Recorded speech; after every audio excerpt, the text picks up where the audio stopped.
Welcome back, everyone. Today we've got an action-packed recap, where I'll tell you the story of a beautiful young woman who suddenly finds herself tasked by the FBI with a tough mission. Will she succeed?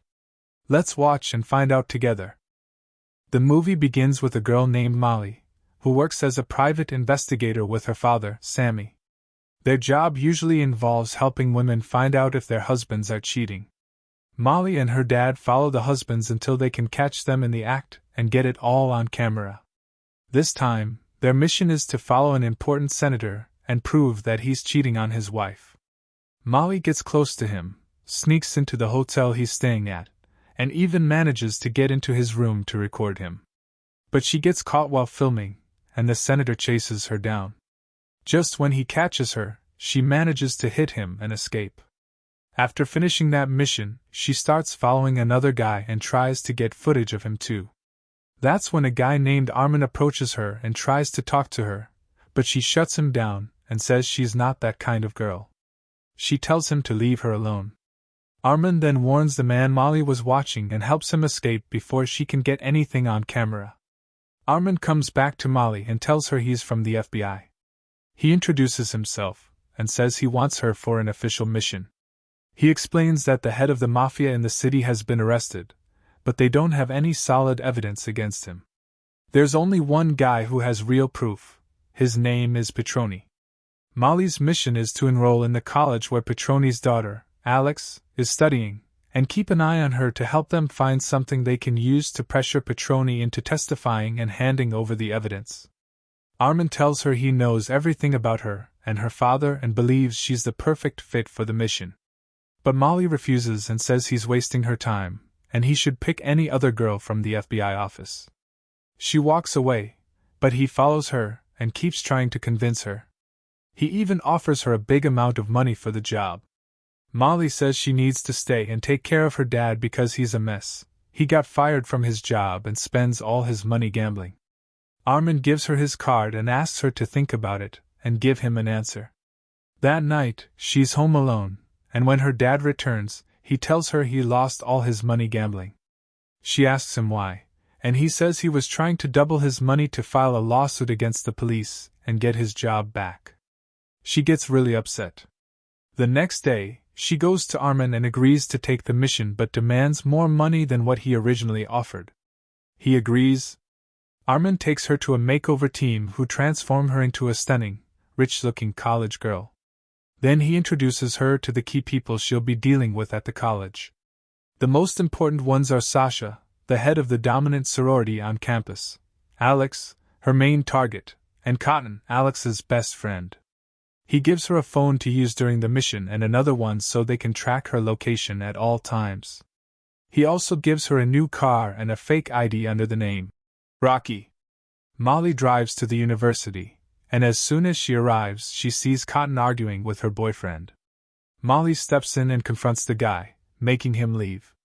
Cotton gets mad and tells Molly to stay out of things that don't concern her. Molly brushes it off and walks into the campus. She meets Sasha, the sorority leader, and notices she's more mature than the other girls. Sasha explains that she's older because she spent 3 years working as a translator in Croatia before returning to finish school. While they're talking, Alex shows up. Molly pretends she knows her from their old school and even shares some facts about her. This makes Alex feel like they really did know each other. Later, Sasha gives Molly a tour of the dorm and shows her the room she'll be staying in. Molly starts unpacking until Becky, her new roommate, walks in. They introduce themselves and chat a bit. Later on, Molly takes a walk around campus and spots an old motorcycle. She goes to check it out because she's a big fan of bikes. That's when she meets Nicholas, the bike's owner, who says he's never seen a girl around there who's into motorcycles. Molly pretends she doesn't really know anything about them and walks away. At night, Molly sits with the other girls in the dorm and notices that all their interests revolve around looks, money, and beauty products. But what really catches her attention is that many girls have had their things stolen. Later, Molly goes back to her room to check if the hidden cameras she installed around the place are working properly. Once she finishes, she gets ready and heads downstairs for a big party happening in the dorm. During the party, Molly accidentally drops a candle on the curtains, causing a huge fire. All the girls rush out of the building. After the fire is put out, everyone blames Molly, and just like that, her first day on campus turns into a disaster. The next day, she sees Alex talking to Nicholas, and starts to suspect there might be something between them. She leaves and heads to class, where the lecture is about a recent crime that happened in town. Molly steps in and explains the case in more detail, which surprises the professor. He asks how she knows so much about it, and she says she's just into crime stories, nothing more. After classes, Molly walks around campus with Alex and Nicholas. When Alex calls out to one of her friends, the girl completely ignores her. Molly then tells them that the girl is probably dating one of the professors, which is why she's avoiding attention. Alex and Nicholas are impressed by Molly's sharp observation and logic. Later that night, Molly is checking the surveillance cameras when she sees Alex leaving her room. She takes the opportunity to sneak into Alex's room and look for any clues. But suddenly, Alex's roommate walks in and catches her. Molly quickly pretends that she was just borrowing some clothes and leaves. After that, she gets a message from Armin on the secret phone, and she rushes to meet him. He tells her that Alex's dad is hiding a memory card with all the evidence that could bring down the mafia boss, and he suspects the card might be with Alex. He asks Molly to search thoroughly and try to find it. When Molly gets back to her room to sleep, Cotton barges in and wakes her up to go to a party. Startled, Molly pulls out a gun in fear, but quickly realizes what's happening and says it's just a toy gun. She then goes with them to the party, where she notices Cotton's boyfriend still treats her badly. While walking around, Nicholas approaches Molly and asks her out. She politely turns him down and walks away. The next day, after class, Molly sees Alex talking to Professor Nissen, and it looks like they're pretty close. She meets up with Armin and tells him she suspects both Professor Nissen and Sasha, the sorority president, because their pasts are completely unknown and they're both close to Alex. She also tells him that Nicholas asked her out during the party, but she turned him down. Armin advises her to go out with Nicholas next time and try to gather info on him, while he'll keep digging into Nissen. That night, Molly goes out with Nicholas. At first, she's suspicious and tries to learn more about him. But soon, she finds herself attracted to him and starts opening up. He tells her that he's been supporting his family ever since his dad left. Molly really enjoys the time with him and doesn't want the night to end. But when Nicholas starts asking about her life, she avoids the questions. He shares his story, but she refuses to share hers. She tells him not to take it personally, she just doesn't trust people easily and doesn't want to get her heart broken. He tells her she can trust him, because he's not the kind of guy who breaks hearts.